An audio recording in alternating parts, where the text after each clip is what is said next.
আজ আমরা বাড়ির ছাদে বসে পিকনিক করব। সেরকম কিছু না, জাস্ট বাড়ির ছাদে বসে একটু খাওয়া দাওয়া। সব খাবার নিয়ে আমরা ছাদে চলে এসেছি। মেনুতে কি কি আছে এবার চলুন দেখায়। হাঁসের মাংস, যারা খাবে না তাদের জন্য রয়েছে চিকেন, এখানে আছে কুমড়োর সবজি, মূলো আলু ভাজা, আর এখানে আছে লবণ আর লেবু আর আছে জল। আগে সব খাবার সার্ভ করে নিচ্ছি, তারপর একসাথে সবাই খেতে বসবো। এই বছর আমরা পিকনিক করতে সেভাবে কোথাও যেতে পারিনি। যতবারই প্ল্যান করেছি ক্যান্সেল হয়ে গেছে। যাওয়া যখন হলো না তখন ভাবলাম কি আর করব, ছাদেই পিকনিকের ফিলটা নিয়ে নিই। रुको जरा, सबर करो। बोला धक्का बुक्की नहीं करने का, आराम से लेने का।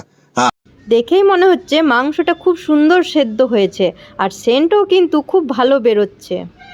মাংসটা সবাইকে দিয়ে দিলাম।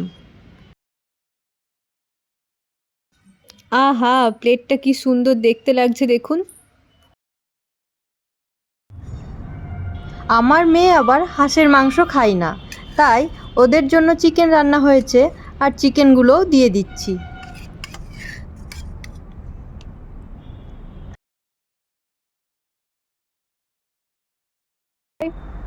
চলুন এবার বসে পড়ি আমরা। A few moments later. দেখুন আমার বোন কি বলছে। এই এই দুটো হচ্ছে পা মুরগির, আর এই যে হাঁটু, এইটা দুটো মালই চাকি।